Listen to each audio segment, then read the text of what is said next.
is, Charles. Sorry I couldn't get the Western music That's together. okay. But DTRUMPO is unchained. He's finally announced the declassification. He's putting the smackdown on somebody. What do we expect to see happen next, Charles? Well, we're going to go through that in some great depth through the slides, but I think it is highly significant that he's over in Japan. The first guest, while we're sleeping tonight, his morning Monday, he'll be the first official state visitor of the new emperor in Japan, which is a very big deal in Japan. He's being treated, he is a rock star, but he's being treated like a mega rock star over there. And I think that is sending a very strong message to China, as we'll get into. People don't understand how small the Chinese economy actually is and how large the Japanese economy actually is on a per capita basis.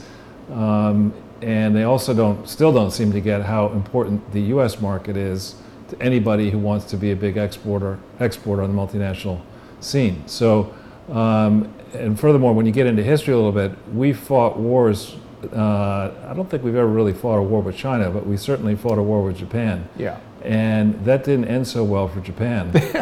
But then, and on the other hand, you look at it and you say post World War II, they've done all right. They've done okay. They've done very well. So, I mean, that sends a little bit of a message that if you want to fight with the United States of America, you better win. Right. And while Nancy Pelosi and Chuck Schumer are busily drawing lines in Congress, the Japanese Trump cheeseburger is still drawing lines in Japan. I remember when he first went to visit. That is a big cheeseburger. Indeed. And when he first went to visit Shinzo Abe, who he seems to have developed actually a real personal friendship with, I guess maybe they both like golf a lot, he had this hamburger. A bromance. Right. And so now this is, people are traveling an hour and a half to taste the same cheeseburger that U.S. President Donald Trump ate with Japan's Prime Minister. It definitely looks tasty. What is it? What is that on it? Is that a big onion on the top there? I don't know. Looks maybe. Like caramelized onion, tomato, cheese, burger. That is a lot to put in your mouth. I mean, it looks like a tasty burger, but Donald Trump doesn't seem to be too shy about his hamburger consumption. So hopefully he'll enjoy that with Prime Minister Abe. He also doesn't seem to care terribly much about his weight.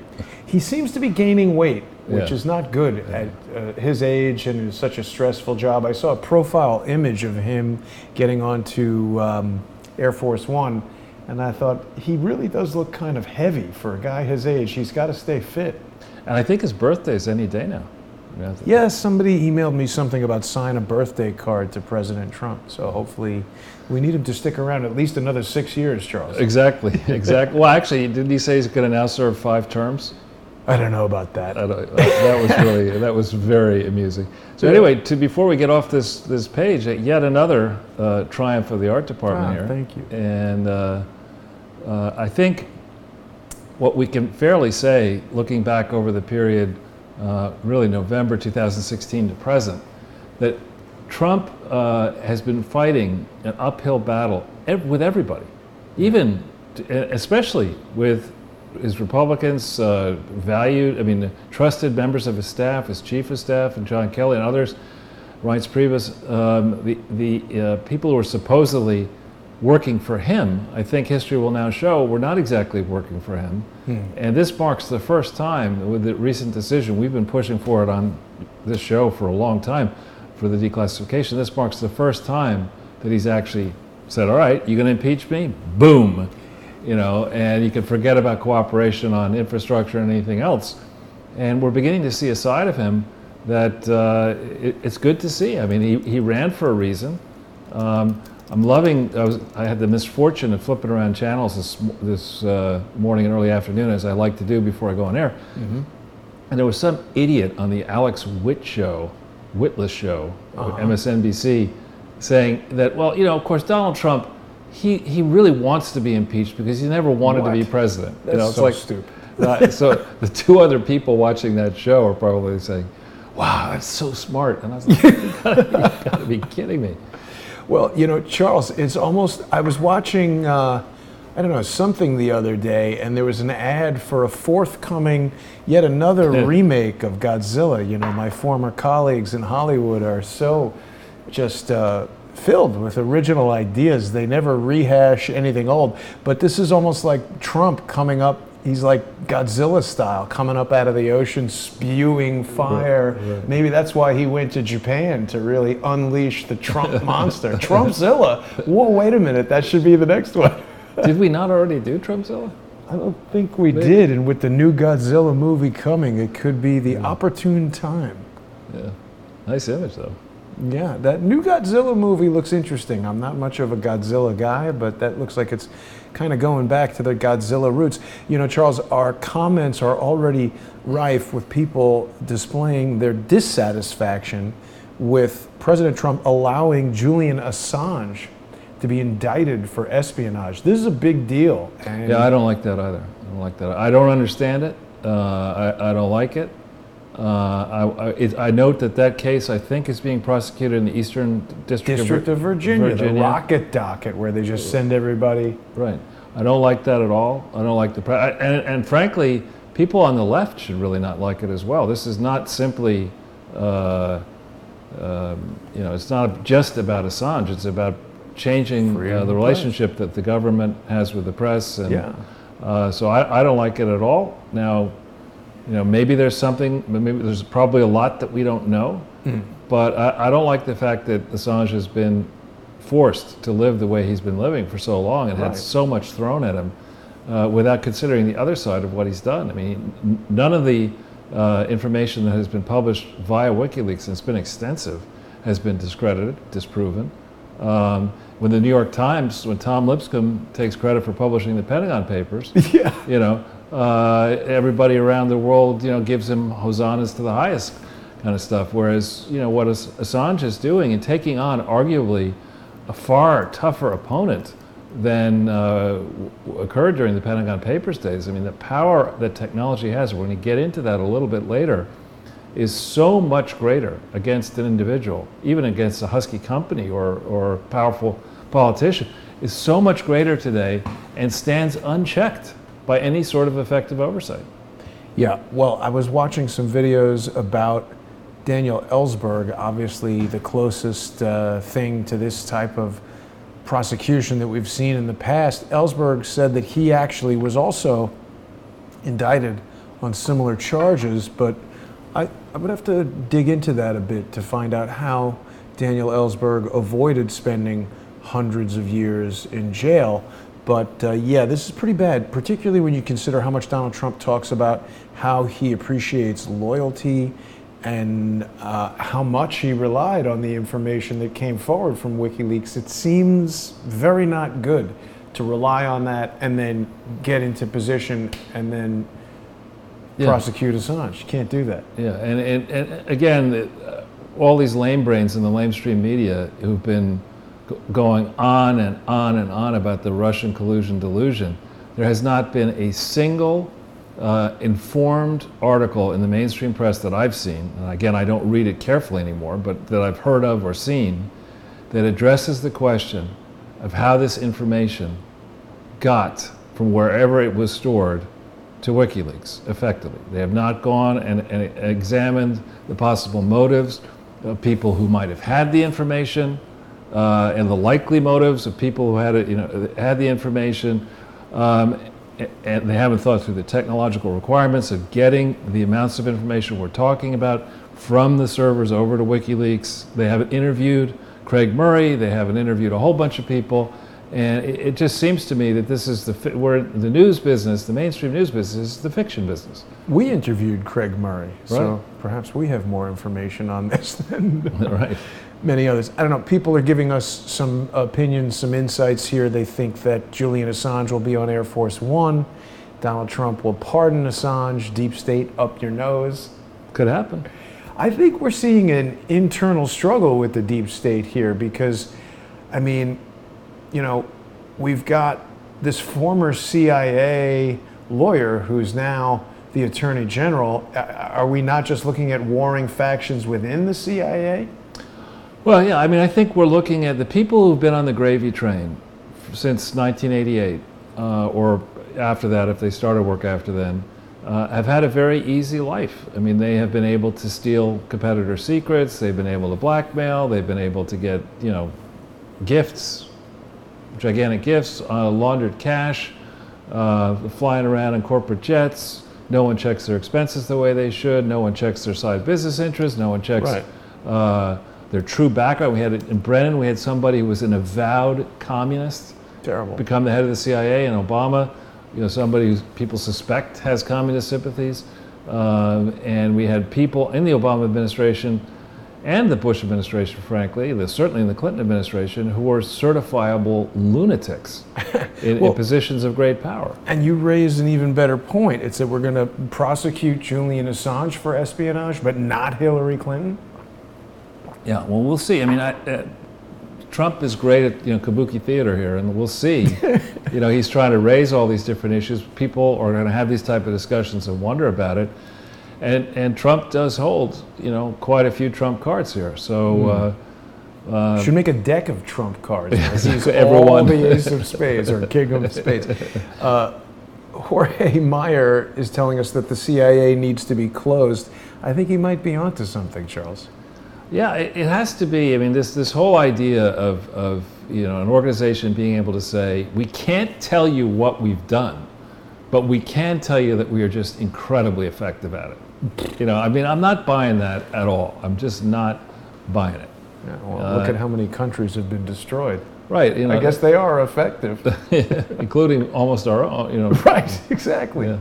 Well, but that's what I mean. It's like, are we sure that this is not, like Brennan and Obama and like communists within the CIA? Comey is a communist. We're learning all this stuff. And I mean, Comey himself said that he was a communist. That doesn't seem like not much of a spy. No, or a good qualification for the guy who's the head of the FBI. How about anybody else? Yeah, I think what we're learning here is that big as the American economy and political system is in financial terms, a very limited number of people has control over crucial chokeholds.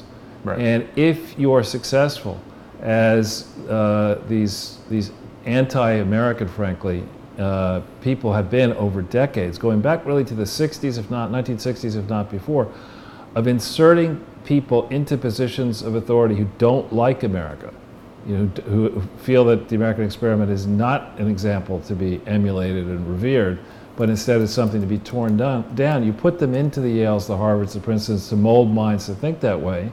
You put them into the global media companies to make sure that movies and books and whatever are published that reflect that thinking. And then you certainly can put them into the charity land and the NGOs. Then you stick them into the IRS, you stick them into the Justice Department, state governments, etc. And you get to the place we were in 2015 and 2016. Obama and his team had 8 long years to do what they did, to create a structural budget deficit, which is, people complain about is Trump's budget deficit. Obama jacked spending up on a ridiculous trajectory. I mean, what is a structural budget deficit? Well, it's one where the structure of what you've created makes it impossible for you to turn it into, to lessen the deficit. You've got a system where you say that with regard to spending, it has to grow because we've got to pay pensions and government workers and they're unionized so we can't touch them and whatever, a million reasons that you can't touch it. And we're already collecting in taxes something like $5 trillion a year when you count all amounts of money. As you'll soon see, $5 trillion is a tremendous amount of money to give to a government for anything. There are very few there are only 3 economies in the world that are bigger, they're 5 trillion or bigger in total. And the government's supposed to be a piece of the economy, not everything else. So what is it? U.S., Germany, and Japan? No, it's U.S., China, and Japan. And Germany's a peanut compared to 5 trillion. I mean, it's an absurd amount of money to be collecting for, quote, government that is not regulated by anybody. So we've got a fair amount to talk about today. I wonder if we shouldn't go into the slides. And, sure. Absolutely. Yeah. So it's taken a lot of time, and I think Trump is obviously far more skilled at doing this than I would be. But what he's very good at doing, I think he and his team, is getting an audience to want to hear something from him, to want to watch him, to want to be involved with him. And he ran into this thing. Some would say, oh, he's so disorganized, there's staff turnover, there's this and that. Hang on. Here's a guy who had zero elective politics experience. Zero. Mm-hmm. He started out in the most difficult job in politics on earth with no training for that, and has been in face of unbelievable obstacles. Yeah. A resistance, an illegal resistance that I think crossed the line into treason. I agree. He nevertheless has been working his ass off for 24 hours a day, almost 24 hours a day, certainly 7 days a week. And he's accomplished what people said wasn't going to be possible. And that's in the face of all this opposition. He made a mistake, in my view, not declassifying and exposing to the public what was really going on, putting more pressure on Mueller prior to the November 2018 election. I think we're going to find out, looking ahead here, that Mueller he knew on May 17th, 2017, there was no predicate, there was no legitimate basis for his investigation. And if he's such a rock-ribbed, patriotic dude with all this legal training, he should have said, wait a minute, there's no reason, you can't ask me to be a special prosecutor here, special counsel, because there's no crime I'm investigating. I can't do this. He knew that, but he played along with dopey James Comey and the others, many others, the Clintons, Obamas. He played along for way too long, and well before, if we go back and handicap mistakes that maybe Trump made in hindsight, one of them was not bringing this to a boil prior to the November election, because losing the House has now put Trump in a position where they can hold this impeachment thing over him and now run us through the primaries and run us through the pain of listening to Hillary Clinton and others pretend that they're going to run again, maybe.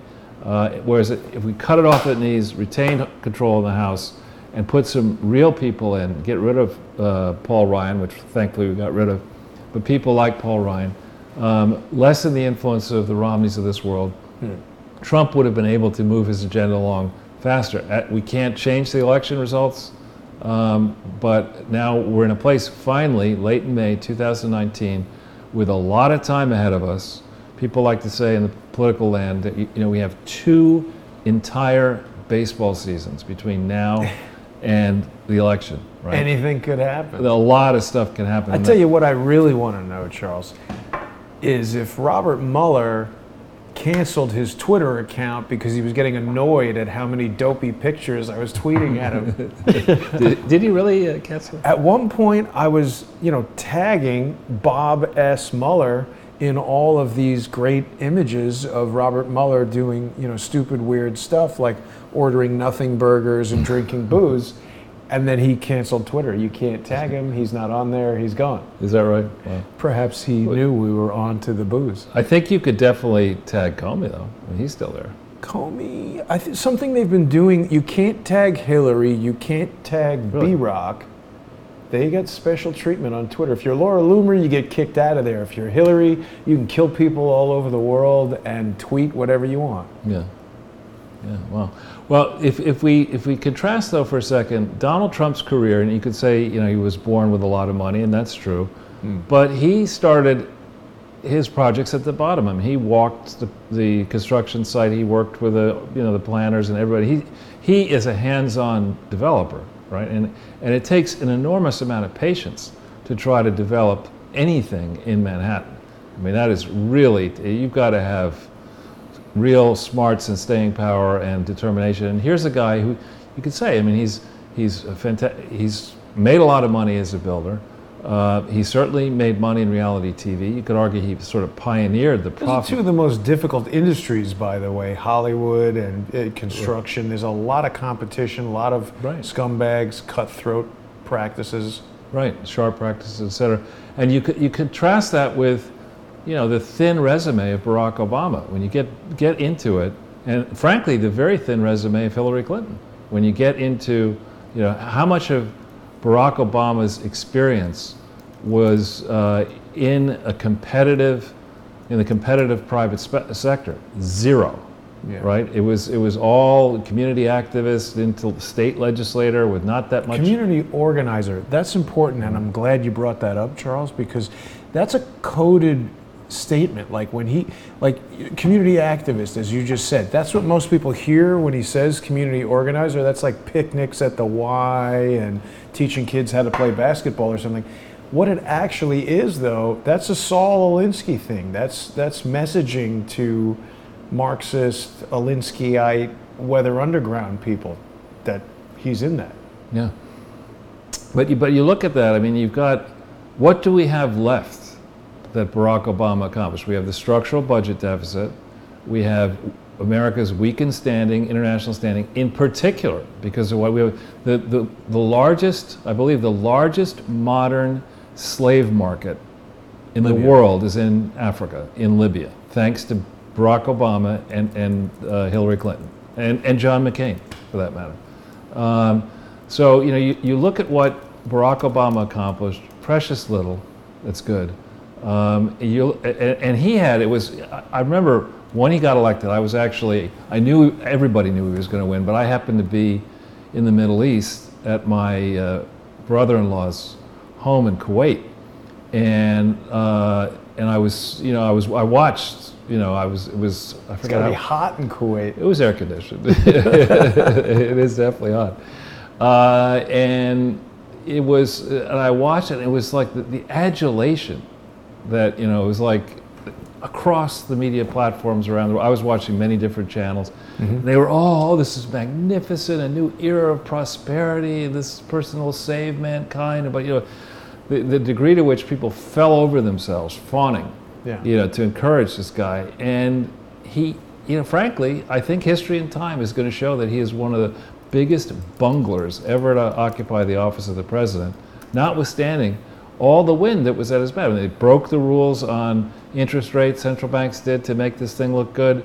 They kept interest rates down. They broke the rules on deficit spending. Here, Nancy Pelosi won't give Donald Trump, call it $25 billion for a wall. And Barack Obama waves his magic wand. Doesn't work in the private sector. He waves his magic wand, and he gets some more Wagyu beef and $787 billion for a stimulus plan that doesn't create a single job. What did he do with Wagyu beef? He liked Wagyu beef. I do too. Yeah, but you paid for yours. He didn't. He never paid for his. The thing is, though, I gotta say, Charles, I disagree that he was a bumbler. I think he was deliberately subverting the presidency. I believe he is an agent of the Weather Underground. Could be. Closely aligned with Bernardine Dohrn and Bill Ayers, and that this is a decades-long plan to install a candidate who everybody thinks is great, but is actually undermining the country. Yeah, that could be true. One thing I would say, I was thinking about these elections around the world that are happening that are going, frankly, the correct way. I think we're waking up to the reality that all the way back to 1988, maybe before, we have been in individual nations around the world, we have been in bad marriages with this idea that unregulated globalism makes any kind of sense. The numbers, as we'll show you momentarily, the numbers do not bear out the idea that it makes any sense whatsoever for the United States of America to surrender sovereignty to some vague group of elite self-appointed bureaucrats so that they can tell us what to do and subvert our Constitution, by far the largest market in the world. Obama did that with the internet. With everything. I mean, that's basically what, this whole national government stuff, we don't have to do that, George Soros said we need to do it this way. How is that guy still alive? How old is George Soros? He's up there. Totally looks like the Emperor Palpatine from Star Wars, that super wrinkly guy who could shoot lightning out of his fingers. Yeah, that's an image. Terrible. That's an image, yeah. I think it's been done a million times. It's too obvious. So maybe we should just jump into for the new viewers, because I know you're steadily building.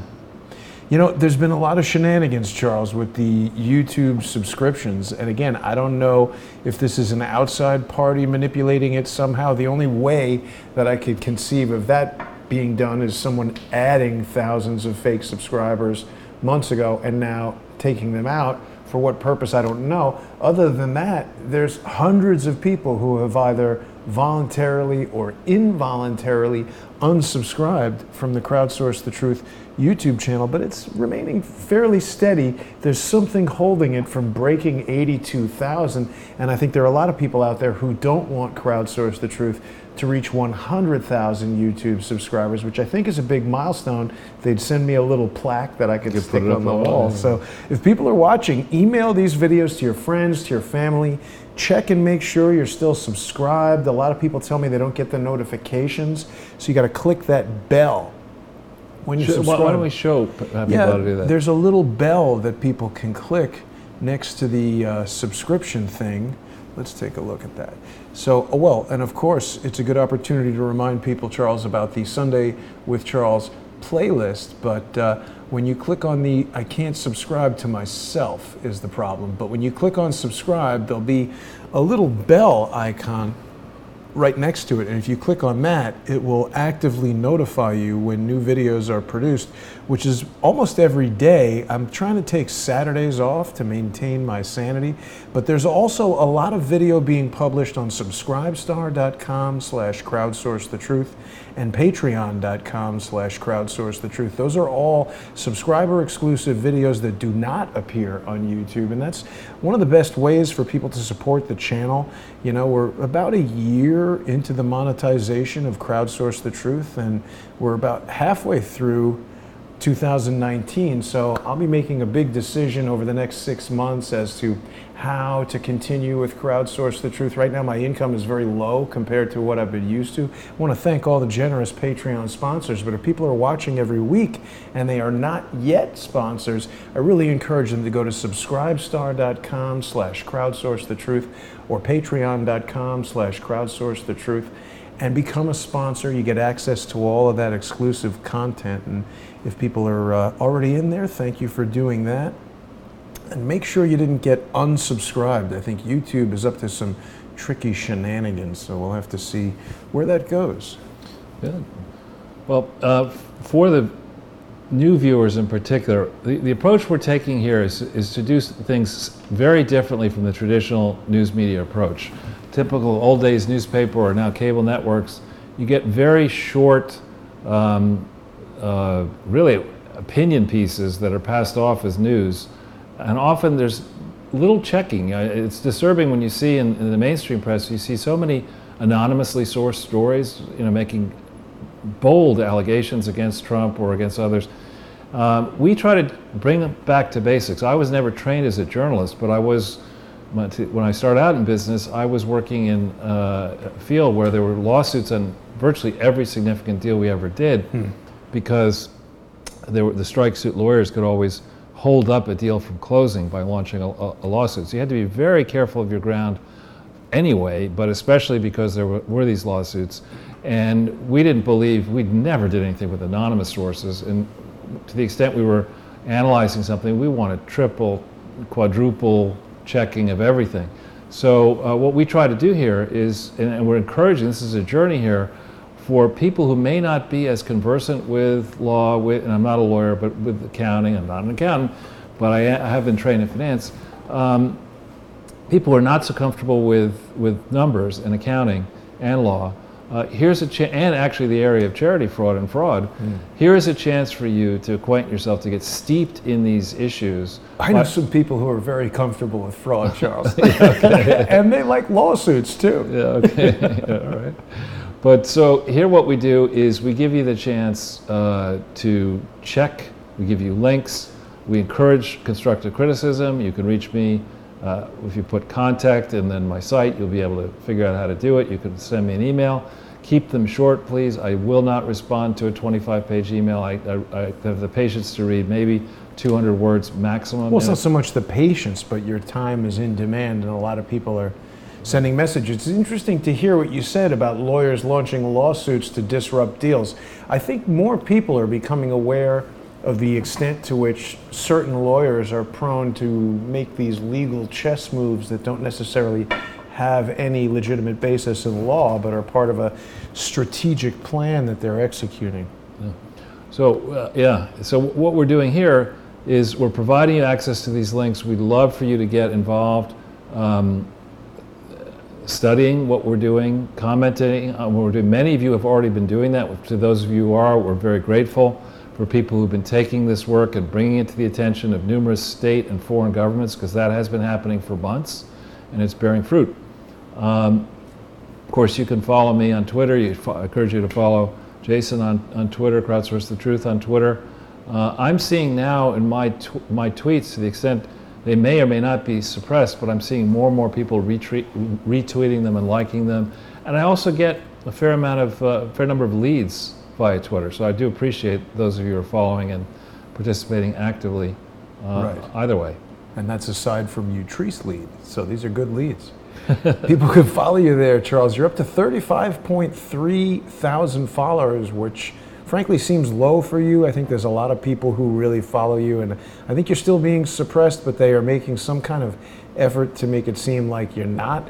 I've gotten past the stranglehold they had at 24.5, but now it's hovering around 24.7, so it's better. Good. We'll see. Very good. We'll see where it all goes in terms of the following. And you already put up the playlist, but I noticed that just the table of contents for the Sunday with Charles shows is close to 20,000 views.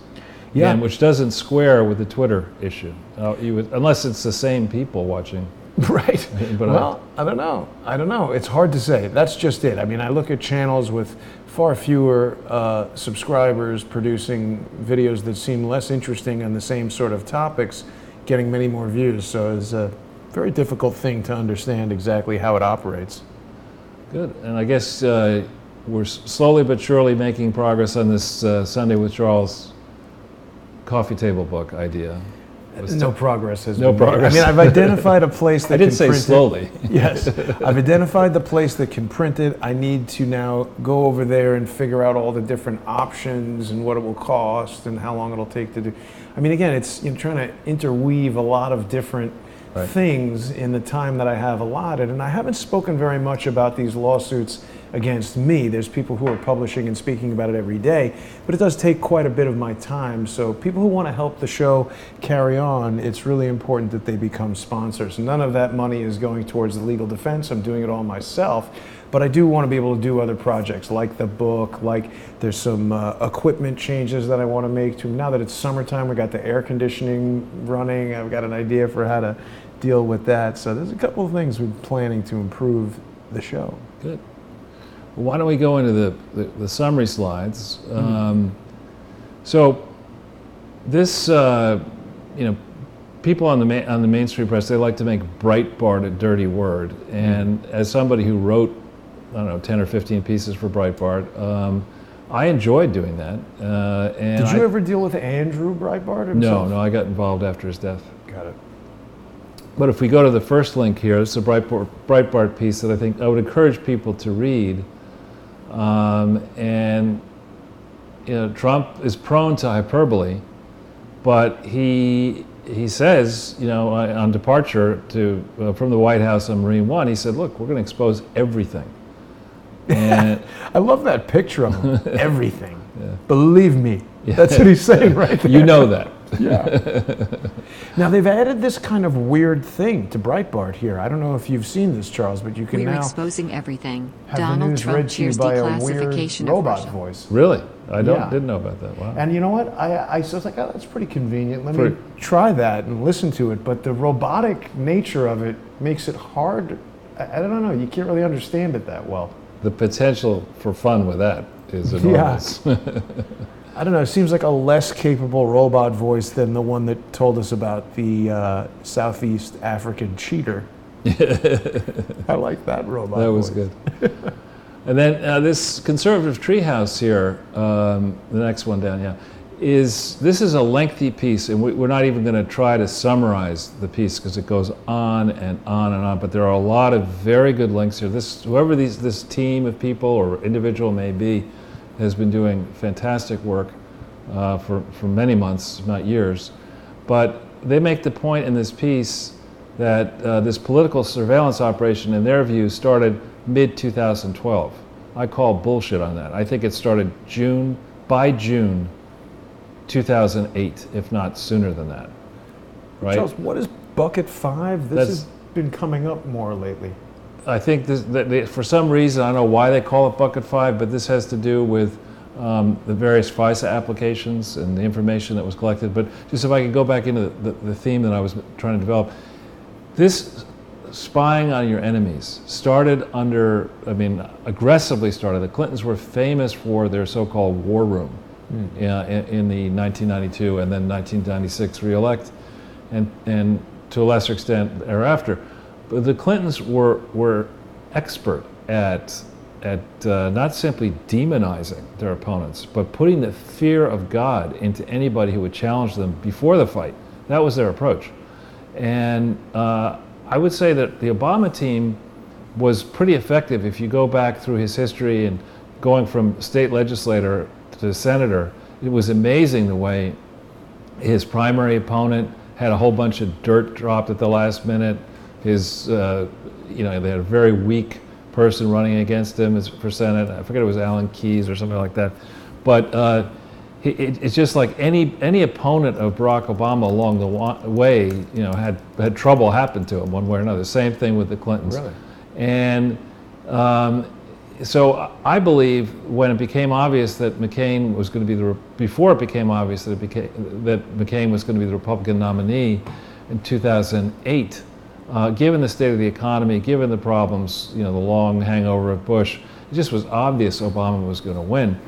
And so, as you rightly point out, a team that had grown up around Bernardine Dohrn and Bill Ayers and others looked at the 4 to 8 year time frame where Barack Obama was going to reign as a golden opportunity to wreak havoc and to use whatever tools may be out there to gather as much, to vacuum information, damaging information, not just whatever it was FBI files that the Clinton team got when he was president, but the entire array of information that could be out there on existing potential opponents and enemies. I believe they did vacuum and they used it. And this is a long article that gets into some of that and begins to tell you just how some of the tools that were available to our government that may have been abused. Apparently, according to this article and others, there is the NSA, the National Security Agency, has the ability, if you give them a name, you give them a phone number, you give them an email address, you give them a physical address, they have the ability to get a tremendous amount of information, far more than you would think. And I remember, not being a technology-minded person, when I heard Barack Obama and others, Brennan and others say, oh, metadata, that's nothing, don't worry about metadata. Right away I said, I'm going to worry about metadata. There's something, Don't look over there. Right. And so in this long article here, what they talk about a little bit is that, for example, if you have a phone number, and you're not supposed to do this on an American person you're not supposed to be spying on Americans with taxpayer dollars for no reason. You're certainly not supposed to be spying on somebody who's just a political opponent. You get asked for, let's say, the phone number, it'll spit back. The NSA can then spit back, because they must have arrangements with the telecom providers, every single phone call, the identities of the people on the other end. I wonder whether they actually have the contents of the phone call some way or another. But here's a really damaging thing. If you're using a cell phone, and most people are using a cell phone, they have the geospatial coordinates of where you were when you were making this phone call. So they can track your regular habits, they can track all sorts of things. And, to let that kind of information flow into a Clinton operation or a Bush political operation or an Obama political operation is diabolically evil. And I think one of the reasons why Trump, I believe, has been taking his time, as people, is they knew a long time ago just how bad this was, and Trump and others. Once they got in there and they figured it out, they knew that if they laid it just out there in a meatball, people would say, that's not a meatball. It's impossible. That's too big a meatball, right? They had to get you to say, have you ever had a meatball recently? What kind of meat do you want in your meatball? And you're like, oh yeah, I really want a meatball. So people are now dying to know what it was that these people were doing. And I think this spying, as I say, I believe it started prior to the 2010, well before the 2010 midterm elections, because Obama, they lost in that election, lost influence, but he could not lose re-election. They could not afford for that to happen. So they needed to do what they did with against the Tea Party, against conservatives, against opponents, and they needed to do as much bad stuff as they could in order to make sure that they got a successor in bed as president who would protect the Obama administration. But that didn't happen. So Charles, it looks like we're going to have a rapid transition from nothing burger to perhaps gigantic meatball. Yeah, that looks pretty good, actually. That does look good. It's like a steak of a meatball. It's like a roast. Yeah, that's a tremendous thing. Well, that'll be interesting to see.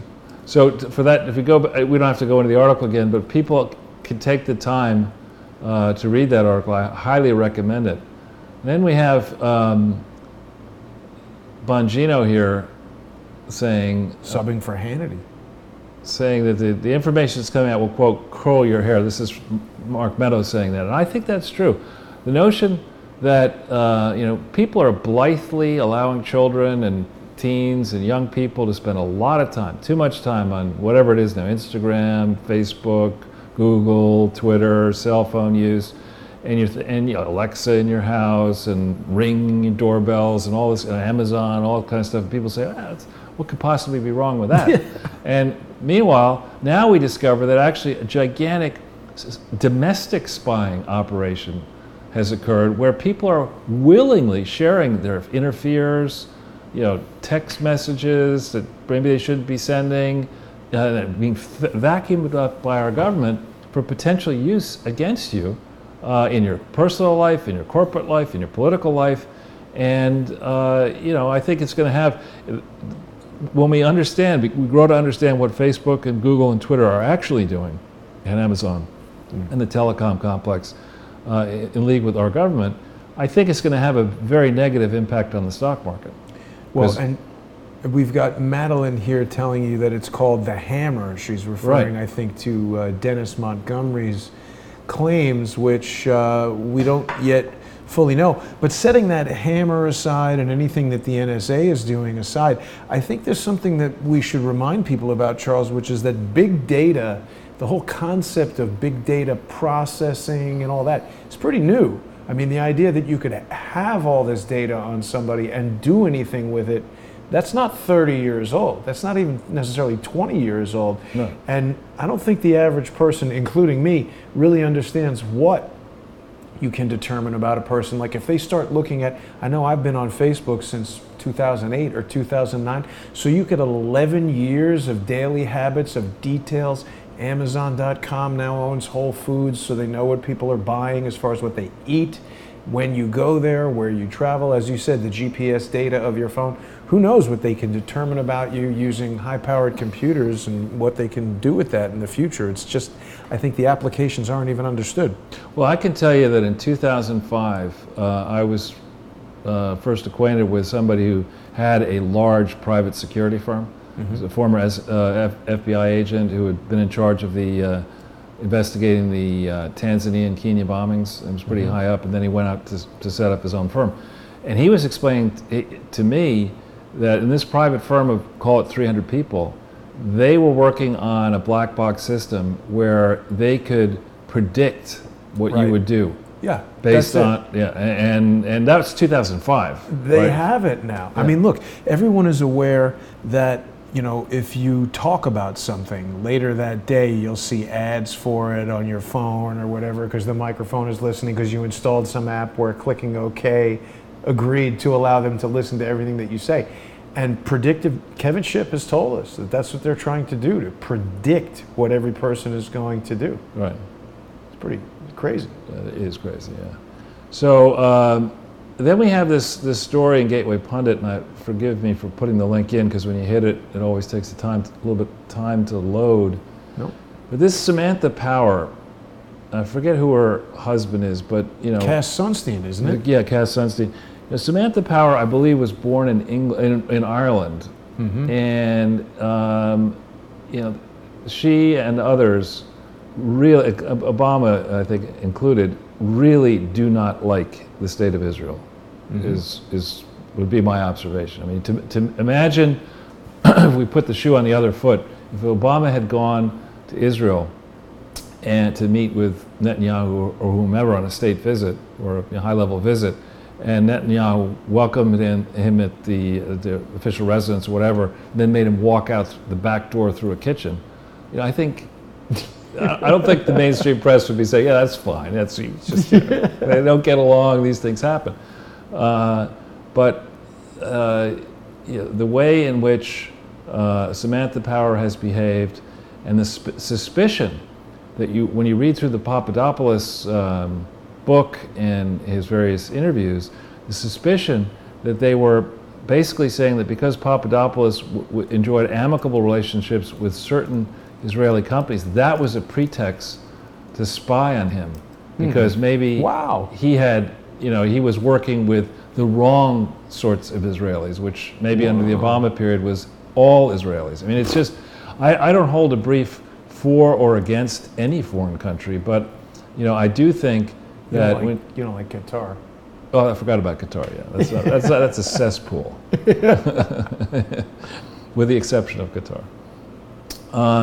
But I do think that we really need to go back in and understand what it was that Samantha Power was doing. Because remember, the unmasking requests, many of them came from Samantha Power. And so was it her idea all on her own to just decide that she needed to unmask all these different people? And what was the basis for all these requests? How typical is it? I was told by somebody that when Bolton was UN ambassador, there were only 3 unmasking requests. In the case of Samantha Power, it's hundreds, 300 or more. Wow. So that really needs to be investigated. And we get to this issue of, when you come to this country, oftentimes people who come to this country because they're fleeing another country are more patriotic than Americans who, or let's say second, third, and more generation Americans, because we take America for granted. But equally, there can be cases of people who come here who do not have America's best interests at heart.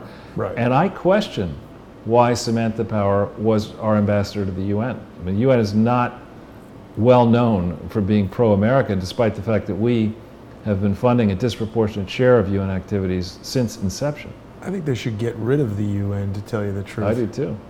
I'm not a big fan of the UN, and I'm not a big fan of Cass Sunstein, for that matter. Me either. Yeah. So now here, this is just, this next story, I really am reluctant to bring up Hillary Clinton again, but I saw this story in the last 24 hours and I just couldn't resist. I mean, here's Hillary Clinton scolding us. Again, I don't know what. No, I don't know. She was down at a rally with, get this, 1,500 people. I know, she said the huge audience, 1,500. There's usually 1,500 people waiting outside the Donald Trump rally after everybody's gone in. 15,000. Yeah. And here she, we're going to get into this in a second, and you can work some wizardry here. But apparently there was a Pelosi, she made some comments, and then somebody, I think Giuliani, sent out a tape that's a slightly doctored version. And now here's Hillary's going on a rant that it's outrageous, that it's doctored and invented thing. It's apparently it wasn't that doctored. No, it wasn't doctored at all. Was it this where I saw somebody tweeted about it and said... It's, next link, I'll show you. Yeah, I looked at that. I'll give you my professional opinion on that. So we could cut away from that. I mean, the 1,500 people who showed... I found it amazing that the person working the camera here is like on whatever drug Hillary Clinton is on, because the thing is shaking around like crazy. I don't know what's going on. They got a very long telephoto lens and they can't focus it. This person could be Hillary Clinton's running mate. Everything is out of focus and frenetic and all over the place. It's probably like, one of Chelsea's kids is doing this. Something. 3-year-old or something. I think children are better at operating cameras than that. Yeah. But let's see. Yeah, well, if we get John Voight, jumping around a little bit, he put out a video tweet, and he says that Trump's the best president since Abraham Lincoln. I mean, that's pretty courageous, I think, for John Voight out there in Hollywood. A lot of people have told me that John Voight is maybe a little bit out of his mind, but I've never personally met him, so I can't say.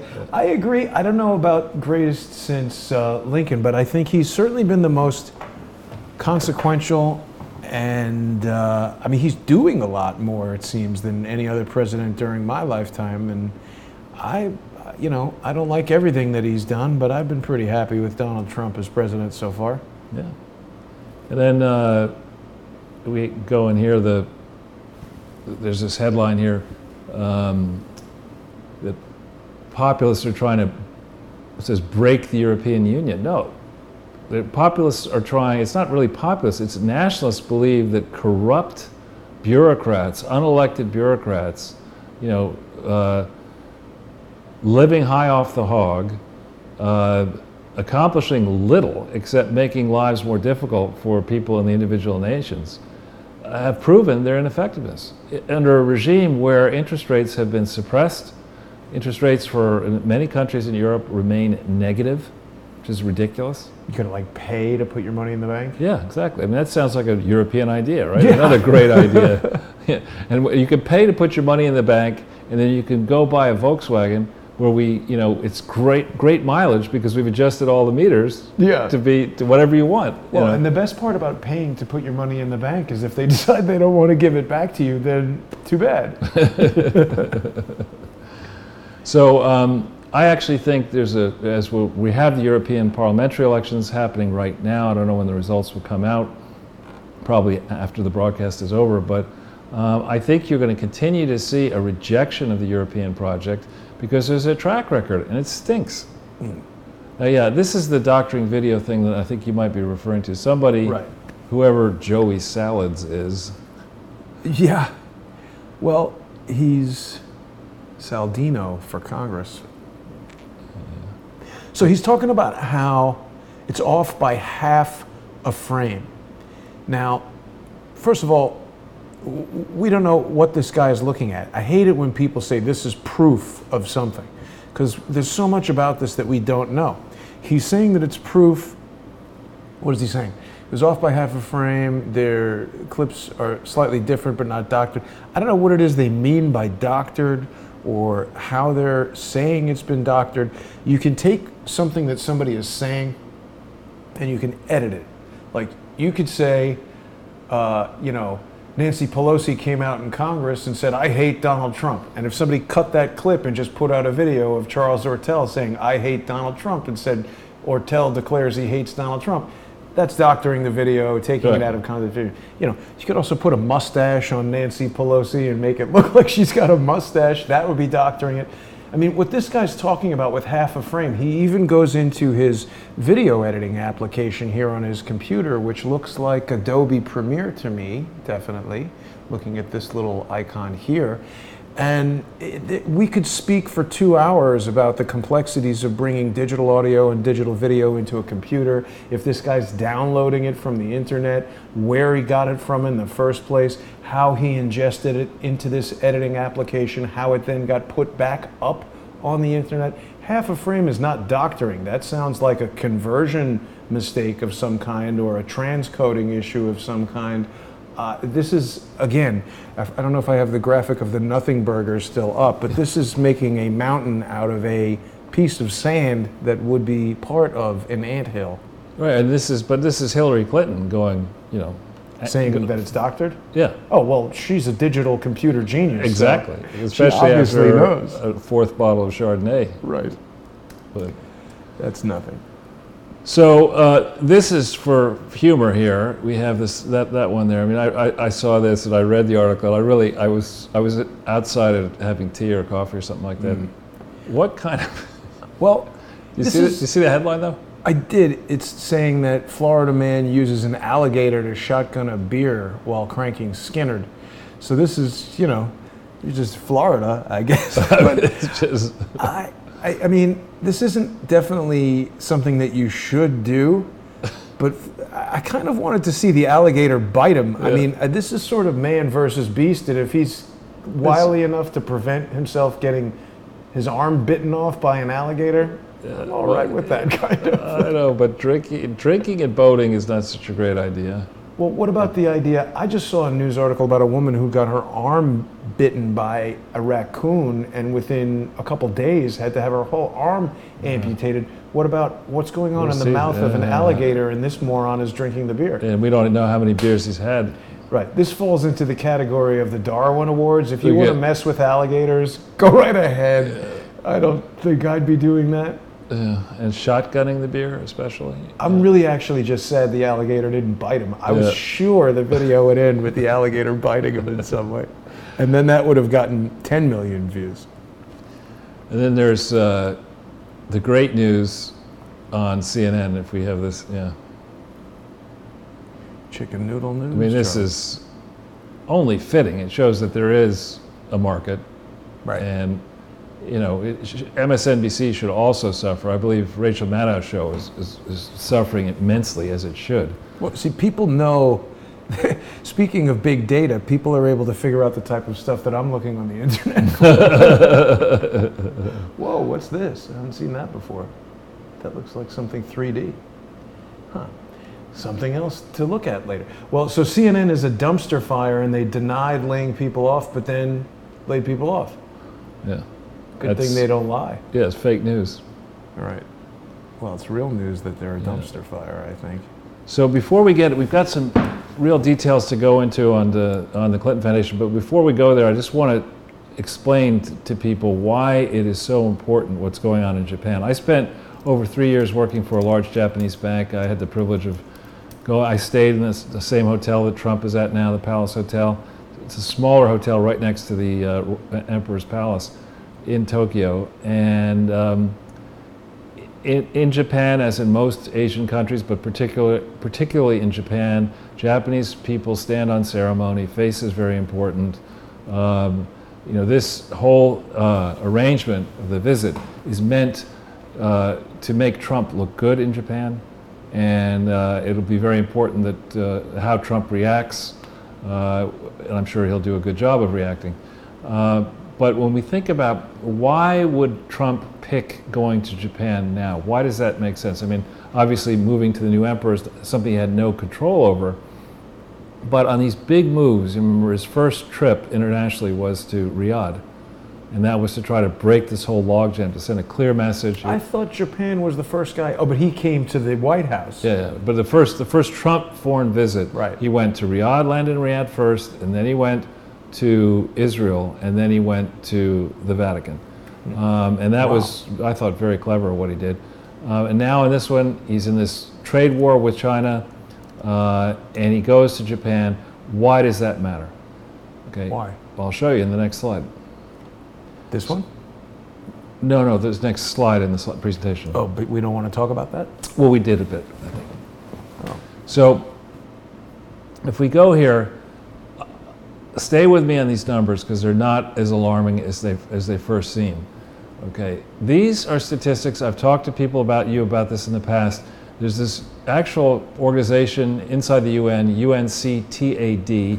There's a link at the top to a lot of information they compile for different time series, go back different periods of time. This series that I've been working on goes back to 1970, and it takes apart all the economies of the world, all the significant nations of the world, and even the small nations of the world, and it gives you much finer detail on the economy. Not this gross domestic product, which is I think is more of a grab bag, than two pretty hard numbers. The first hard number is consumption. That's what you in the audience, in a given year, what do you spend per year on stuff? On everything from services, on food, on going out to dinner, on insurance, car, you name it. What do you spend per year on stuff? And for the sad reality is that for most people, overwhelming majority of people on the planet spend exactly what they earn, or even spend more. Yeah. Right? So we're not in a place where 50% of the world is saving money. We're in a place where maybe 10%, 5% of the individuals in the world are saving money. Everyone else is just trying to figure out how do you pay your bills, right? And then the other hard number is investment, capital investment. You know, when you, at 21st century 3D, when you were investing in anything, companies invest in things, families think about buying houses, businesses think about putting up factories. Typically, you know, if you want to stay around and solvent, you really think carefully about these big capital purchases. So those two things, what you spend to live and what you spend to invest, are numbers that I track a lot more carefully than exports and imports and other government spending, because government spending, a lot of it is just wasteful as hell. So when you look at long time series, what you would expect to see on the world, in my view, is that over time, the amount of capital that you would spend, given the tremendous advances in technology from 1978 to 2017, you would expect the relationship of capital spending to consumption to go down. Because technology makes stuff cheaper? Yeah, exactly. And now this is a little odd to me that it's almost exactly the same number. It's 47% in 78, and then from 2013 to 2017, this is for across the entire planet, it's 44%. So you could take, you say to somebody, you know, how much money do you spend in a year? Let's say the number is $50,000. This math would say that you should be investing 44% of your $50,000, so $22,000 is what you should be investing in, whether it's a car or a house or... But is a car really an investment? Long-lived investment. Anything that you... Investment in this construct is anything that is a longer-lived thing that you buy. QV wants to know if these numbers are altered for taxes. These numbers, it depends what you mean by altered for taxes. These numbers are created in local currency, estimated in local currency for all the nations, adjusted to dollars, to US dollars. And this work is all done by UNCTAD. You know, I don't know if it's accurate or not. It starts with estimates, it's done consistently. And I put this up here for several reasons. First, to say that there is an estimate of how much activity there is across the entire planet. And we look here, we see that in 2017, you know, when AOC was still a bartender, the total amount of money that all households, from the rich to the poor across the planet, spent was $46 trillion, $45.8 trillion. That's a lot. The total amount of money that everybody invested around the world, $20 trillion. And this Nimrod wants to go and spend $93 trillion on the Green New Deal. I mean, the number is so absurdly high. It would be like going it's like Dr. Evil plan. Yeah, it's just like nuts. I mean, and that's across the entire planet, all right? Well, calling it nuts seems to take some of the teeth out of the validity of an argument that you're making. It's so far out of the scope of anything reasonable that it's just a nonsense plan. Yeah, I mean, I honestly, Jason, just as a numbers guy, you come into me and you say that you've got a great idea for Crowdsource the Truth. And all I need is 93 trillion. Yeah, right. That's fucking nuts. Right? And this is across the whole world. People are enamored of China, and they say, all right, China is a great place, it's so successful. The households in China together only consumed in 2017 4.7 trillion, and they only invested 5.1 trillion. So that's 9.8 trillion, call it. Approximately 9.8 trillion. AOC wants to spend 10 times what China's spent in 2017 on some cockamamie plan that makes no sense. I mean, it's an absurd idea. Now, more interesting for those who are numbers people, look at the relationship, Jason, for the world at large. You know, capital investment is only 44% of spending, household spending for the world at large. But in China, from 2008, when we entered, you know, the real hiccup, right the way through to 2017, the Chinese have been spending, instead of 44%, they've been spending over 100% of household consumption, putting up these factories. How could that be? Because the government is... Well, no, this is the sum total of government and individual. How could someone spend over 100%? Because they're spending way too much money. So Credit. A bunch of people are saying, you know, we don't care about dollar returns. We're just going to, we don't care about serving the internal market. We're just going to put these factories up, dump our products around the world, and hope that we put the competition out of business. And then once we put the competition out of business, we'll dominate the world. that's the strategy Japan tried from 68 really to 88, and that did not work. And it seems to be the strategy the Chinese have been trying since 2008 especially. And you look at this and, I said it's malinvestment. They basically decided that they knew better than the rest of the world how to play in the capitalist system when the rest of the world has considerable recent relevant experience in investing and in capitalism. And I think have been driven to excess.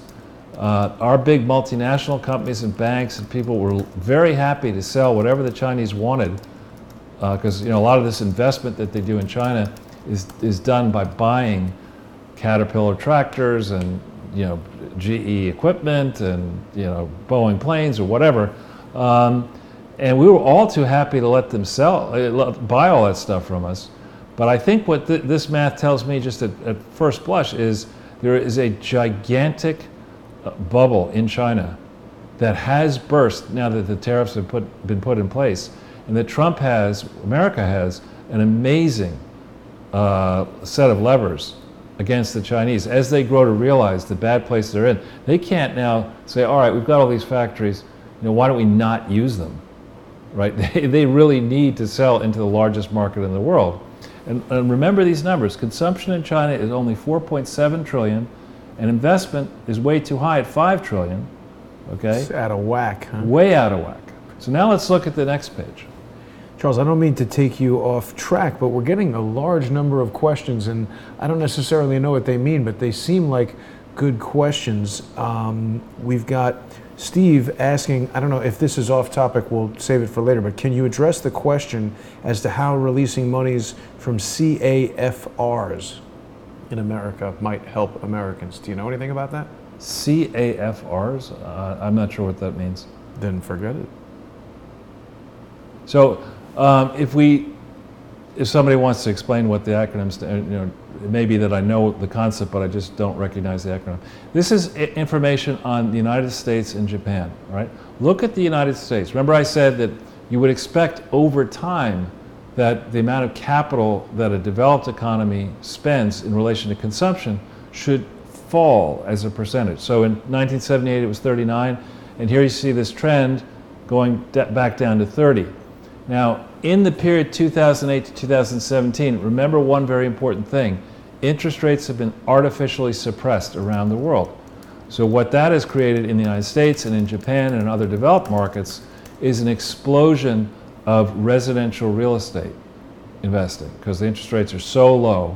You've got a bubble there. This total amount of investment is not business investment only. This is all investment. So it's on real estate, it's certain government investing, and then the factory investing, et cetera, et cetera. So you're not really seeing the true trend on business capital intensity, but my suspicion is business capital intensity has declined sharply in the United States. You see it going in Japan from 63% capital intensity down to 43%. So that's decent moves, right? Then look at the size of our consumption. Remember, China, we'll show you on the next page, China was 4.7 trillion of consumption in 2017. America, a country that has got 325 million people versus their 1.4 billion people.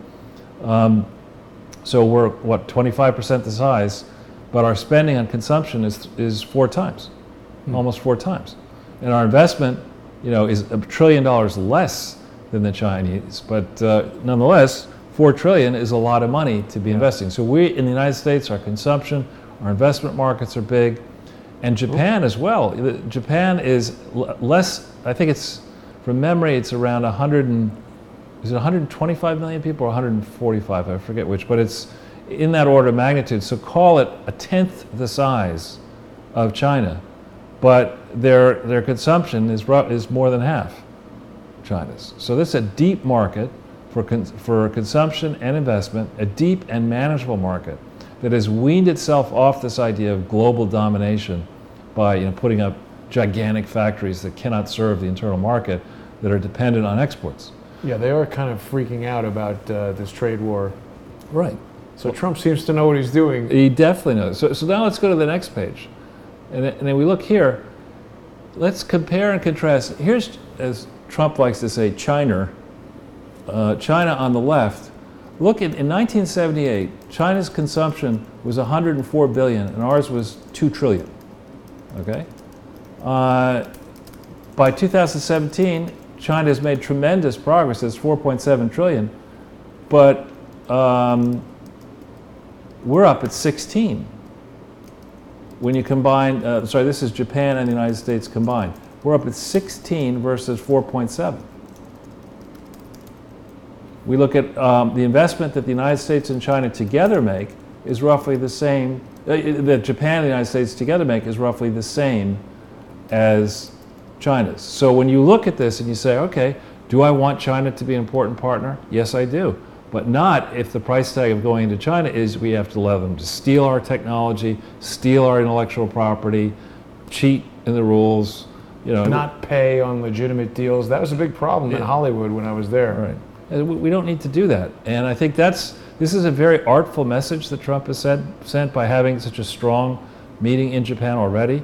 And the numbers don't lie. Now, the numbers, I shouldn't say that actually, some numbers do lie. We don't know how reliable the figures are coming out of any of these countries, but we suspect that they're not all that reliable coming out of China. China has had to sell to the world this idea that their resurgence is a miracle and, you know, it's unstoppable, and eventually China will be the #1 player by the law of math in large numbers. I don't see that in these numbers. I see a country that has overinvested. It probably has, I don't know, 15, 20 trillion maybe of bad investments that will need to wash through the system, and does not have the same kind of deep internal market that we have in the United States and that Japan has, for that matter. So what I wanted to put this stuff together quickly for people because I suspected that many of you in the audience are not as close to these type of numbers as maybe you need to be. Feel free to check this work, and if you have questions, short questions, feel free to contact me on it. But I think what Trump is doing here is actually the mark of a stable genius, as opposed to... I love that stable genius. He said so many things that are just great. So with that, this is something that I published on my website April 20th, 2015. So more than 4 years ago. Now to put 4 years in context, we're now in college graduation season. In 4 years, you typically, if you spend time in class and study or whatever, you're going to get a college degree in 4 years. I have not gotten a college degree, or for that matter, anything out of this exercise, but I've been spending more time on this than I spent to get my BA through 4 years of classes. But it's interesting to go back and look at some of the questions I asked when I'd only spent about 2 months on the project. If you look at these questions down here, did management make sure that it carried out its original and amended tax-exempt purposes? And of course they did not. Did they follow the laws? And of course they did not. Did they disclose all their material conflicts? And of course they did not. And I think Jeanine Pirro had come up with this phrase maybe before I did, but I asked the question, do the Clintons and their supporters, are they functioning as Robin Hood in reverse, stealing from the poor to give to the rich? Yeah. Which is, I think, exactly what they've been doing. And I think after 4 years of work, and now this is our 160th show, I think it's safe to say that we know this is an unprosecuted fraud, and we know that many government prosecutors know this is an unprosecuted fraud. And we've also been careful to lay out a record in this exercise where no serious prosecutor can look at this and say, there wasn't a cause for concern. We see in other FBI vault files, we see that the FBI takes notice when people make complaints about fraud, particularly a fraud of this magnitude, particularly fraud involving these very powerful people. Normally they at least study it. So now that Barr has been given the declassification authority, and now that he's frankly there, and Sessions and Rosenstein are gone, I would think it should be easier, and I hope it has been underway with this fellow Durham, the U.S. attorney, that they have been going back over the file to the very beginning to look and see, you know, what were Rosenstein, Comey, and Mueller doing between 2001 and 2005 when they investigated the Clinton Foundation.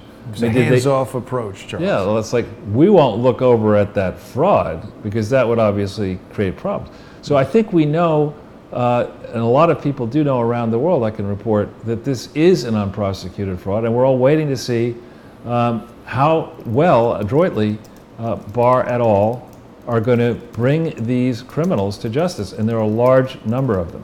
Now, why do I call them criminals? Let's look at the next page. Due to them involving themselves in crimes. Right. So remember the the red-green issue we've been through before, that red is bad and green is good. And there's not a lot of, just for people who are having trouble with colors, there's not a lot of green on this page. But so the Clinton Foundation, there's an extensive record, in previous broadcasts we've been through it, of operating in the guise of a Clinton library or committee or something to support bills post-presidency. A lot in the public domain, a lot written in books, a lot in various disclosures. Prior to October 23rd, 1997, there was a hell of a lot going on, back to 92, of friends, Clinton supporters, Clinton partisans saying, you know what, he's going to put his library in Arkansas. Let's make sure that we direct it into Little Rock. Let's brag about all the work we've done there. Let's then scurry about and buy property around the library because we know it's going to go up in value. That bovine thing. Right, and exactly. And so none of that stuff has been properly disclosed, and it needs to be. Under Arkansas state law, in the previous broadcast, we pointed you to the exact law that requires all corporations to keep accurate books and records. Did they do that? Of course not. You're supposed to follow accounting requirements. Say you've got to keep your nonprofit accounting in accordance with something called SFAS 117, which they have not done. And that's a very onerous set of requirements that you can look at the SFAS 117 and you can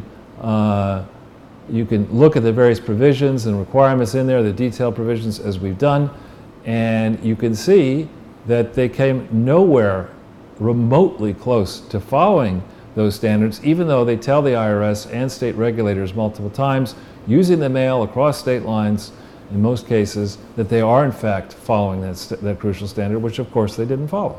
Whoops. Yeah. And then instead of hiring a decent accounting firm, they hire a bunch of idiots at this BKD firm that really has done, I think, a gross disservice to all certified public accountants who have a duty to the public. You hire an accountant to go in and stress test management's work or the nonprofit's work, and the accountants are supposed to be people who take their responsibilities quite seriously, so that they should check to see that this is actually a charity, that it's lawfully organized and operated. They never did that. You're supposed to file complete tax returns that are accurate. They didn't do that. You're supposed to file, that's IRS informational returns. You're supposed to register with the Arkansas Division of Finance, State Division of Finance, and file returns. They didn't do that right. They didn't do foreign state registrations. That is to say, when this Arkansas entity operates in New York, it's operating as a foreign corporation in New York, and there are all kinds of strict laws in New York. You're supposed to follow that. Now, this is interesting. You're supposed to have 3 directors. They call them trustees. It's unclear. Can't be the family. They can be the family, but they can't. But it's not cricket. Well, the baseline requirement is you got to have 3 directors, at least 3 at all times. I thought if it's public, it can't be controlled We'll get to that. So the first issue is you got to have 3, and this is just a question of the minimum Arkansas requirement. Did you have 3? In '97, it's not clear that there was an organizational meeting that took place either inside or outside Arkansas prior to the end of the year where all 3 named directors officially became directors, where there's no minutes of an organizational meeting, there's no annual meeting, there's no nothing. So we don't really know. In '98, we believe, yes, there were 3. But in '99, categorically, no, there were only 2. And that guts this whole thing. You can't, the Arkansas state law is absolutely crystal clear that you have to have at least, and they didn't have. Now, what happened in 1999? early in 1999, David Pryor, who had been, I forget what he was exactly, I think he was a senator and governor. No Pryors. Well, many Pryors, unfortunately, because he has a bunch of kids, and in January, I think 12th or 13th, 1999, or early January 1999. But I meant no prior convictions. Right, I know. But in early January 1999, one of David Pryor's sons became the Attorney General of Arkansas. What? Yeah. So did we talk about that ever before? That's crazy. We may have glossed over that thing. So that may be. So what was he able to do then? That he was, because they love that, controlling the Attorney General. Right. Well, so we have it on the next page. We have. And nobody's paying attention to who becomes the Attorney General. Right. It's not a big deal. So, but they knew they had it. You know, Mark goes in there. He's the Attorney General, and they know that Mark Pryor is not going to, while Bill Clinton is still president in '99, and after not being convicted in the Senate of having been impeached, they know that Mark Pryor is not going to turn around and launch an investigation in Arkansas into the Clinton Foundation. They got it covered, and Mark stays there until early 2003 as Attorney General. Charles, I don't mean to, I know you're the opposite of ADD, and I don't mean to ADD you, but Joanne suggests that Elijah Cummings' wife has some charity that's worth looking into. I know you won't do that until after you're done with this. No, I absolutely. It's the same pattern. Elijah Cummings, this is his third wife, I think, and he's got money problems and all kinds of problems, and he has this new wife, and it's been in the press, and he's chairman of the House Oversight Committee that's looking into Trump and other things, and it turns out that, you want to get on the right side of Elijah Cummings, you pay his third wife, I think, something through that foundation. And that foundation's paperwork is bizarre, according to press accounting. Again, I'm not focused on it just because it's a lot smaller than the Clinton Foundation, and I got to stay focused on the Clinton Foundation, but I will turn my attention to that one. Cool. So this thing it fails the operational test in '99, not having the minimum 3 directors. And then to your question of independence, this is a specific type of charity. This is not a private foundation like the Gates Foundation, which it's not great to do it this way. You can get away, if you jump through hoops, having the major donors to a foundation be very much involved in the way in which it's run, if it's a private foundation. On the other hand, this Clinton Foundation is set up to be what's called a public charity, and a specific type of public charity. And that public charity has to be independent from the family, which of course it is not in any way, shape, or form. Nor in this early period, 97 through 2000, were the trustees who were named, these were all hack people who were passionate supporters enthralled to the Clintons. David Pryor, Skip Rutherford, and Ann Jordan, Vernon Jordan's wife, were all loyal allies to the Clintons. Many conflicts that were not disclosed, so they fail there. Okay, now, a crucial function, so we get together and we decide we're going to set up a foundation. To get this tax deduction for donors, and to get this privilege of not paying corporate income and other taxes as the thing moves along, you actually have to create an entity, and proof of that is having officers that perform the functions. A crucial function is secretary, and it doesn't mean, it's not a belittling comment. The secretary is the person, male or female, who keeps the records, keeps the minutes, and makes sure all the filings have been done properly. So these geniuses say, all right, in the application for federal tax exemption, we'll say that we have a secretary. But in the filings for 98 and 99, in the IRS filings, it says there is no secretary. And that's kind of obvious because there are no records either. And then maybe in 2000, maybe there's a secretary. We're not sure. Not including the Secretary of State. Right, exactly. And then the same thing is the case in 97. You need a treasurer. That's the person who's supposed to keep track of the money, the bank accounts, the donations, the books of records, the financial books of records. They say they have one in 98, but they say they don't have one in 1999. And that's a statutory requirement in Arkansas. You have to have a president, a secretary, and a treasurer, and they didn't.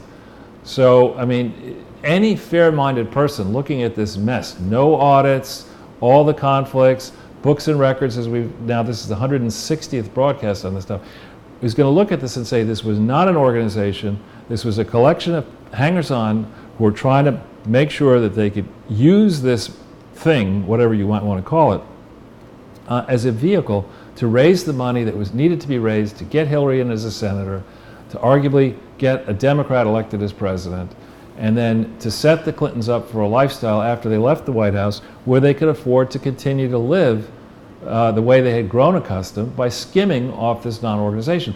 And it's crucial for the investigators, particularly the FBI and others, to get right into Washington, D.C., because in Washington, D.C., there are very strict rules about operating a charity as well. Not which are followed, but they exist. Well, and the regulatory apparatus is all Democrat-controlled, right? But the laws on the books are quite strict. Why?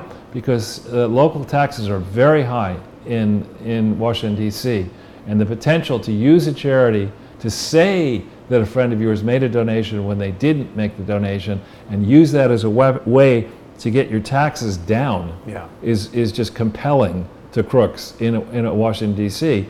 And so we've been focused a lot here in this discussion on Arkansas, but the truth in my mind is that the real organization of this Clinton Foundation, in quotes, was most likely Ira Magaziner and Hillary Clinton, and to a lesser extent Bill Clinton and possibly Bruce Lindsay, doing a lot of this fundraising and manipulating, saying it was a charity from Washington, D.C., where they did not have an official office, where they did not register, while he was President of the United States, under a theory that he beat impeachment and nobody would touch him through the balance of his remaining term.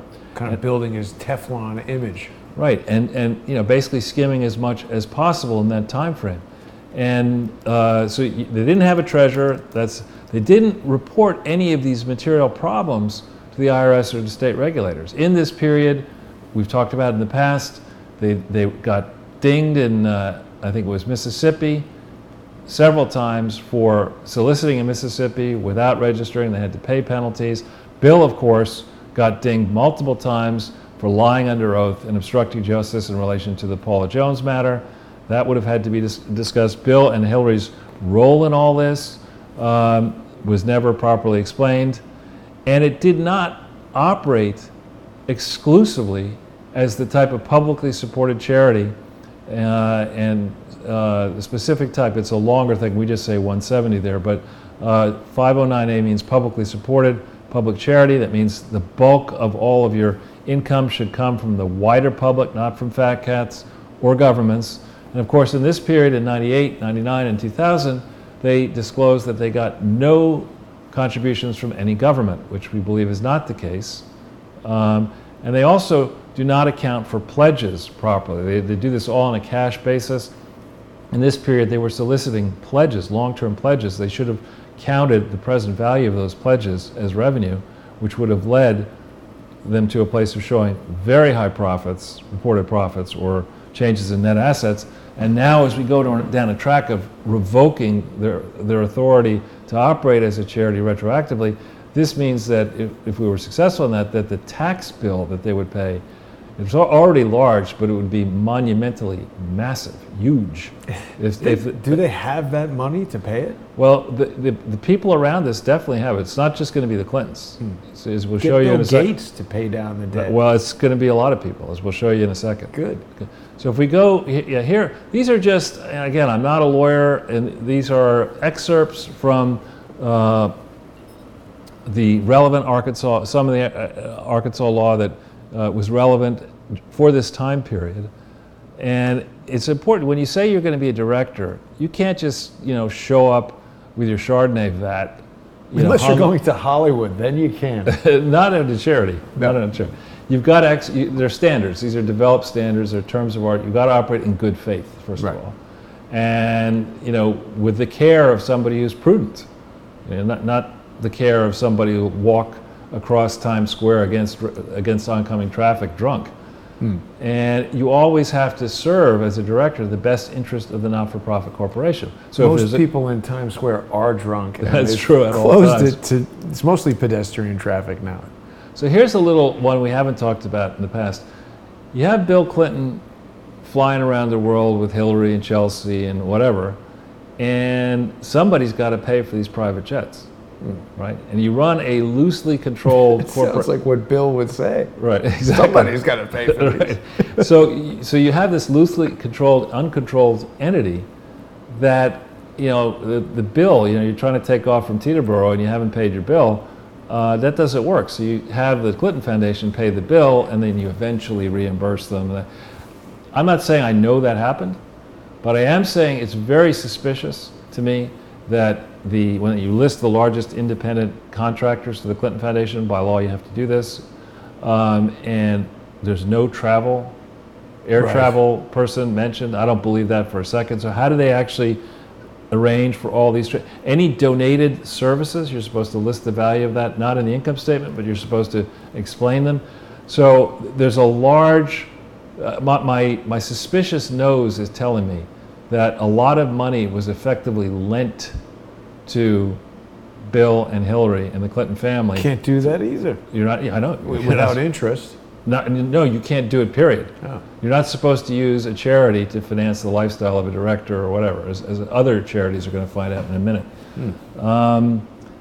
So let's talk a little bit about this idea, the liability for unlawful distributions, okay? That means when a corporation, a not-for-profit corporation, sends money outside the not-for-profit corporation for a use that is not authorized. A director, so Bill was not a director in the early years, but starting in 2009 for CHI and starting in 2013 for the Parent Foundation, if you're a director of one of these not-for-profits and the not-for-profit makes an unlawful distribution, you're personally liable for that. That means that when the feds come and say, this is unlawful, you turn around to the director. Any director who voted for this is personally liable. And a defense is not likely to be, well, I didn't know about it. Because if you didn't know about it, you're not controlling the foundation. So the starting point is you're going to find a director you can nail here. And then once you nail that director, that nailed director can go back against the other directors and the recipient of the unlawful distribution. And you see here, whether or not the person receiving the distribution knew it was made in violation of this act. So this is a very powerful weapon here under Arkansas law. And I think similar provisions likely occur. So that's just that's not federal, that's just Arkansas law? It's just Arkansas law, okay? In addition though, I would guess similar provisions do occur in New York, California, Massachusetts, and Michigan, and other states. And this is why I say, when you go down a track of saying you're going to be a director of a not-for-profit corporation, you better make sure you understand what your exposures are, okay? Now here I mentioned that you have to have a president, a secretary, and a treasurer. Right? This is Arkansas state law. You absolutely have to have that, and they didn't have that. And they didn't file a tax return in 1997. I mean, the litany of offenses here and evidence, the long list of evidence here that would assist any sensible prosecutor, even James Comey could make this case back if he were back as a U.S. attorney. You look at these facts here, and you would say this is incorporated, yes, but it was never organized as a not-for-profit corporation. It never operated lawfully. And then, now we're dealing here, just in this discussion so far, just with the period through Bill Clinton's final month as in 2000 as president. That's pardoning every criminal he could think of. Right. So now let's think about the scale of how big could these unlawful distributions be. Let's just talk about the period on the next slide. Let's talk about the period from 97 to 2009. Why do I pick that period? 97 to 2009. That's the period through 2008. Barack Obama is not president. 2009 is when they start reorganizing, attempting to reorganize this fraud. Now, let's go column by column through this. Jason, who were the auditors from 97 to 2009? Is it nobody? Oh, BKD. Yeah, every year. They were either tax preparers or auditors, okay? Oh, let me get the tiger graphic ready. That's right. And it's actually, this is also, I hope, will be a painful learning experience for BKD, but it should be a learning experience for anybody. No contact with Eric Hansen or any of them, right? He hasn't removed himself from Twitter yet, so we'll continue to show this image. Right. So, but here, it's thought to be good practice to rotate your auditor to make sure that the kind of stuff that is happening here, that you don't get complacent. Very frequently, I imagine, BKD is I think originally started in Missouri, and to move into then Arkansas, to have this prestige client, Bill Clinton, and all that kind of stuff. You can imagine they were trying to build their practice off of this client relationship, so they were real happy to keep it and maybe to work for free. But the managing partner of BKD should have said, "No, wait a minute. We could get in some serious firm-ending trouble here if this is actually a fraud. We better check this thing." No evidence that they've done the type of work they need to do. To go back, look at the original working papers. They should have been, frankly, BKD should be suing the Clinton Foundation, because I bet you they secured representations from officers and maybe others at the Clinton Foundation that are false and materially misleading. And I would believe you could make the case potentially they were harmed. Perhaps Eric Hansen is watching every episode and will take that advice. Yeah, let's hope. So if we look here, the first category of illegal diversions or distributions is these so-called initiatives, right? This is classic Clinton, and I don't know whether it's Bill or Hillary or Lindsay or somebody saying, okay, we have to have purposes, but if I'm going to debate the meaning of the word is, I can have, my purpose is to be a library, but that doesn't mean I can't have initiatives to do other stuff. That's just rubbish. There's no such distinction in the law. You have purposes, and you must further your tax-exempt purposes exclusively as a charity, a federally tax-exempt charity. But come around 2003, they start spending money. This is a conservative estimate of specifically identified initiatives. There are others I could add to this, but I'm just trying a low number. 1.9 million in 2003, 6.2 million, 24 million in 2005, all told 278 million by year-end 2009. And remember, in I think October or November or December of 2009, Barack Obama earned his Nobel, or received his Nobel Peace Prize in 2009. So they're reorganizing this thing. Barack Obama is donating a portion of his Nobel Peace Prize to the Clinton-Bush-Haiti Fund. How much did they give you? $1 million? Over $1 million, I think. And so here's 278 million in illegal initiatives. On consultants, I can't conceive of why this charity would need to spend $69 million on consultants. How the trustees could be sitting around if they actually had meetings and looked at any of these books, and some of these people had been in on the beginning. This charity was supposed to operate from a base in Little Rock, serving the city and state, and the city of Little Rock, the county of Pulaski, which is the county for Little Rock, the state of Arkansas, and the National Archives, by operating in the Clinton Presidential Park, an archive and research center, and that's it. Why did it need to spend $48 million on travel? Wow. I mean, where did they go? I mean, I don't know, or who went along for the ride. Buy a jet and all the fuel you need for $48 million. I mean, it's absurd. It's an absurd number. And then on rent, they put up this gigantic complex, which they say cost $165 million. I think the real number was more like 80 to 100. What were they renting for $18 million? Different offices. That's a lot of offices. It's absurd. Okay, so all in $413 million, I would argue, and this is a low-end estimate. We could come up with much bigger numbers by going past 2009, by throwing in extra people who shouldn't have been paid and their overhead or whatever. But just low-hanging fruit, looking for fraud. You're talking about here $413 million through 2009, what we know about, okay, and that compares, as I said, call it 400 to make it a round number. Say they spent 80 on the Little Rock complex, the real money they spent, not the invented number that they threw up on the books. That means they spent 5 times as much on illegal initiatives as they spent on authorized initiatives. Is there a line item for hookers and blow? Because that's probably where a lot of this should go. Right. So, I mean, this really is a case study in fraud, and then it's a case study in really effective fraudsters who bring the Bushes into it, they bring Republicans into it, they bring officials, and they make it such a gigantic mess that to unravel it implicates so many that the swamp in Arkansas says, look, we just can't touch this. It's going to bring in too many people. Do you really want to do this? And, that's why, in part, in Arkansas, I bear no ill will against the people of any part of this country. I think the establishment in Arkansas has kept the middle class in Arkansas and the poor people in Arkansas down on the farm.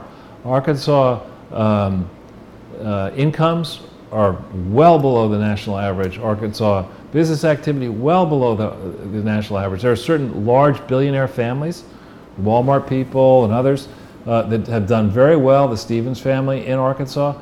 But Arkansas, to me, is a case study of what happens when you allow corruption to embed itself and concentrate power in the hands of people who, just decide they don't want to change anything because they're happy the way it is. I think there's been a lot of organized crime in the Deep South for a while because perhaps during the earliest parts of our country when business and politics were developing up north here, it was like too hot until they invented air conditioning, so most people weren't paying attention to that. I mean, there might be something to that, but the Dixie Mafia and there's like a Arklatex, Arkansas, right, Texas, Louisiana thing going on.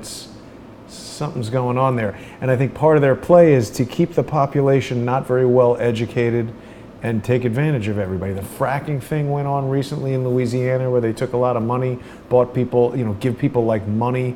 This was happening to friends of mine in Louisiana, buy their houses to get the fracking rights or something and then pollute the hell out of them.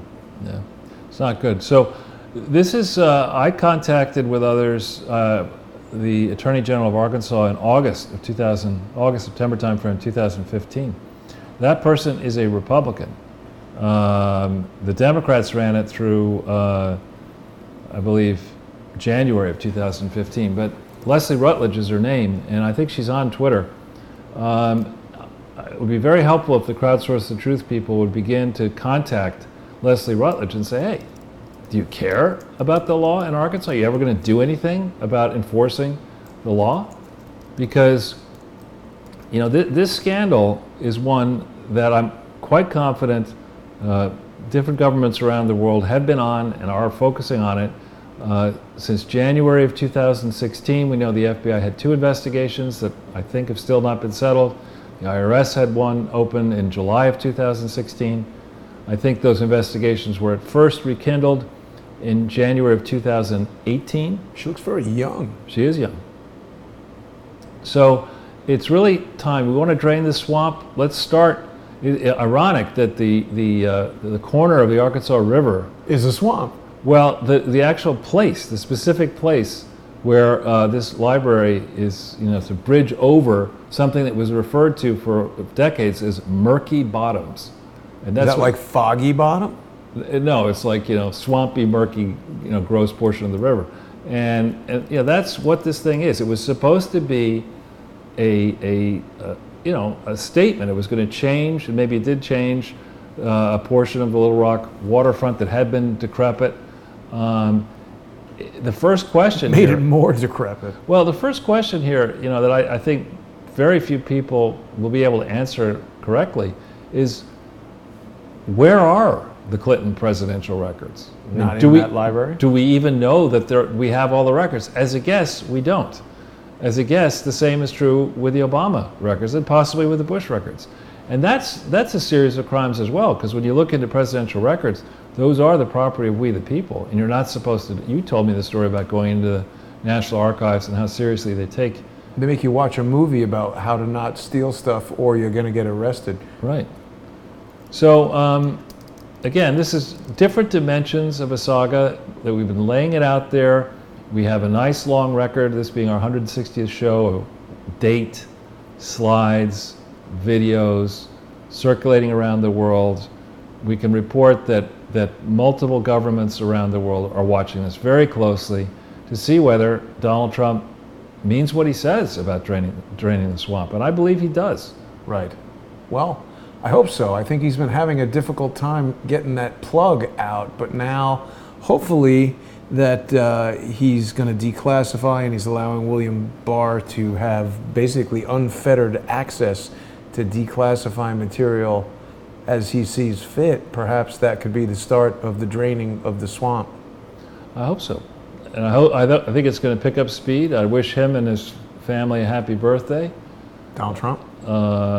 It's quite something, actually, that he's on Japanese soil on Memorial Day. That's quite interesting. What do you think of that? I think it's good. I think it's He's good. unchained, Charles. I think he DTRUMPO, unchained. So I guess that's it, right, for the presentation? Very nice, Charles. Well, you know, there was something I meant to tell people at the top of the broadcast today. I know it seems very ridiculous to a lot of people, the thumbs up, the thumbs down, but I've observed that there are certain guests who get heavy treatment with the thumbs down. You may recall a while ago we did a video with Fabien Chalandon that was hammered with a thumbs down attack. I'm convinced that this is being done to impact the YouTube search algorithm. So we've got just under 900 people watching right now, and if people do like the video, please hit that thumbs up button, because I think that will help the videos get taken up into the search and help spread the word. So there are a lot of people who have really very generously become sponsors on subscribestar.com/crowdsourcethetruth and patreon.com/crowdsourcethetruth.